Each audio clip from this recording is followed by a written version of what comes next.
is just after New Year's, guys, and I'm having to refilm some stuff because firmware update changed all the settings on my camera, so I have to refilm because it looked like crap. We're going to look at the Begg Knives Filoso Dagger that I got for Christmas. So let's turn this around and take a look at this really, really cool knife from above. All right, guys, we're going to look at something pretty cool, like I said in the intro. This is the Begg Knives Filoso Dagger. Now, I think that's how you pronounce it. This thing is really, really cool. This is a full tang dagger done in 1095. This one is PVD coated, and it comes with a really nice sheath. We're going to get the sheath out of the way. We're going to talk about all the things that I found about this, including your sheath and carry option. So guys, this, like I said, this is an incredible looking little knife, and it's not little, it's a full-size dagger. So this is the Filoso Dagger. It comes in a couple different variants. There's a longer version. This is the shorter one. These are about $92. There is a satin version of this as well. These are done in 1095 steel. They're a full double-edged dagger with polymer handles, which polymer, if done well, which these are, gives you a nice look. It's got that kind of silky, almost blasted aluminum look to it, and they hold up really, really well. Cold Steel used them for years. They call it Crayex, I believe, and they're great.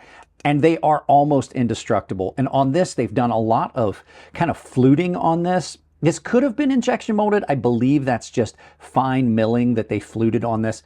And it's done really well. So not only do you have these nice looking handles, they're contoured nicely from the center over with these fullers cut out of them, but then you have these ridges that are on there that give you some tactility and grip on what could easily have become a slippery handle. They're screwed on with Torx hardware, and this is a full tang dagger, and the handles have been redacted so that you can see the tang all the way around. And not only is that attractive, that gives you this pommel being a striking device. You could use it as a striking implement, ouch, that actually hurt, or if you needed a glass break or things like that. They've given you a big lanyard on this, which on a larger fixed blade, I am not as opposed to as I am how ugly it looks on a folding knife. Blade on this, like I said, 1095 steel with PVD coat. The fuller, this is kind of the Begg Knives traditional aesthetic, is a fuller with holes and stuff in it. They put it on this one, but the blade has been ground about as perfect as any dagger I've had come in. The central ridge lines right up with the origin of the edge at the tip where they meet, that merger, and it's the same on both sides. It is really hard to get a production dagger that is not misground from side to side on the central ridge or on the edge, and that is a very, very piercing tip. I cut myself filming another video earlier today, if you're wondering about that. In hand, really comfortable. You've got this spot where you can put your thumb on this so that when you've got it in the stab, it doesn't slide at all. It's a very comfortable feel. And then you've got these big quillions on here that are going to prevent you from sliding up and over. I think you would be very hard pressed to slide up over that hilt and get yourself onto what is an incredibly sharp blade. This thing came very, very sharp from the factory. 1095 steel is a nice steel for something like this. It's really resilient. It's going to be easy to sharpen and maintain, and it's very impact resistant, because something like this, you know, when you get this for one of your friends, this is one of those things that your mall ninja friend is going to go out and try and throw at things and stuff like that. Is he going to break the tip off of it? Probably, but it's a lot less likely than some of the other less impact resistant steels. And then if you're going to have to sharpen it for him to fix it, it's going to be a lot easier for you. But like I said, out of box, very, very sharp. Now I wanted to talk about the sheath because it gives you a pretty good carry option. Let's go get the sheath and take a look at that. Guys, I've been fighting with audio issues. I'm having to refilm this segment. So I was talking about the sheath. So the sheath is a very nice sheath. It's nylon, so it's not fiberglass reinforced nylon, which means you don't have to worry about the problems you get with the Cold Steel Securex sheaths where your knife dulls when you're in and out of the sheath. And so you get the best of both worlds, which the Cold Steel sheaths are really well designed, but not such good. So this really does have a lot of those things going for it. So retention on this is very good. There is no rattle. There's no rattle in there. What you're hearing is the secondary retention strap snap.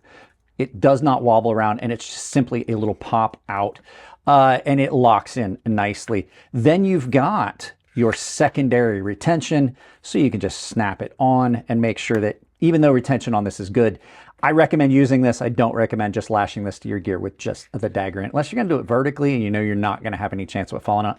Lots of areas where you can lash it to gear. And one of the cool things a lot of these sheaths have going for them is you don't have to take your belt off to loop it through and lace it through the sheath itself. They simply have this Velcro and snap thing on here, this area here, where you can put it on your belt and not have to take your belt off. Now, that's not tactical in the field, but, you know, not something you can be carrying as a tactical item. So lots of cool things going for it there. There are some things I have found, though, that I'm critical of, and am critical in a lot of daggers, and I think I'm spoiled, and we'll talk about that. Let's do flip side of the story, flip side of the knife. Okay, first things first, so we can get the sheath out of the way. There is not a weep hole on this. So if you're in a wet environment, 1095 will rust. 1095 is very susceptible to rust. It's not a super high stainless steel. I'm probably going to take a very small drill bit and drill a very small hole right at the tip just to add a weep hole to this so it rains out of this. And then the next thing, this doesn't feel, this is not leather. This is like fake leather. This doesn't feel like it's going to stand the test of time. So I think eventually that's going to crack and break off, and it's just stitched on there. So just a couple little things with the sheath. So let's move that. And then we're going to talk about the other things. And I have to tell you, I'm going to make a comparison to this knife in a little bit compared to what I think is one of the best daggers on the market. The balance is okay. I mentioned that in the beginning. It's kind of tip forward. It's nice and neutral. But the handles just seem, it might be that I've just gotten used to the knife here that I think is probably the best dagger you're going to find on the market. And it's this handle's much more comfortable, and this knife is much more nimble than this one. This knife, while it's comfortable, it really doesn't have anything going for it except stabbing. With the shape of the handles and everything you've got here, they don't lend themselves to the nimbleness and the mobility that this knife has. It just doesn't seem to have or possess that quality that I like in that. Now, it's really good. It's a little bit broad here and narrow here, which means that when you get it in that grip where you do slashing and things like that, it doesn't feel right. And then when you're in the grip where you just be piercing, it's too broad. It's not the most comfortable handle. Aesthetically, I love it. I find it to be gorgeous. It looks like what you just expect when you see a dagger. Functionally, I don't find it to be as good, especially in this grip where you're going to be doing slashing. It just doesn't seem to want to line up, as opposed to something like this that just is just about perfect. So, I mean, you can't, it's like apples and oranges, but is it fun? Is it cool? Yeah, but there's some issues. And then the next thing, I don't like how much of a smile this has from the factory. I would have liked to have seen that termination grind be a little bit more clean. You can see it already sweeps up on both sides, and in sharpening, that's just gonna become more and more pronounced. And then, I don't know, I like the PVD coat look, but I think the PVD is not going to hold up as well as some other knives because it is a dagger and it's in and out of a nylon sheath. I think you're going to start seeing some streaking and things on that.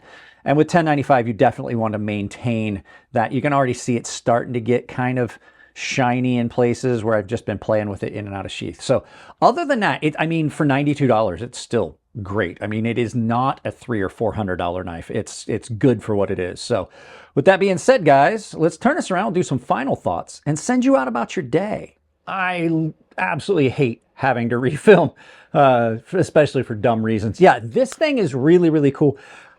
I still think that it doesn't do the things that I want from a fighting knife, but as a dagger, simply as a piercing stabbing tool, it'll get the job done. It just doesn't measure up. I think that the Taipan has spoiled me. So it is still a really, really cool knife, and it is significantly less money than the Taipan. So I'll try to put a purchase link down below. I know they're available, Blade HQ, places like that. Speaking of which, Blade HQ and places like that are all down below in the description of this video. Blade HQ, Knives Ship Free, GP Knives, a lot of other different affiliates down there. You can find stuff there. Doesn't cost you anything at checkout. There's also an Amazon store. Take that link, pin it to your browser, use it for all of your Amazon shopping. If you want to save some money, there's 2 links down there that have got discounts built in. Coffee Brand Coffee, Temper Trail. Some of the best coffee you're ever going to find over at Coffee Brand Coffee. And Nathan over at Temper Trail is working on getting a whole bunch of hand-stitched leather wallets that he's going to send me a couple, and we'll look at them.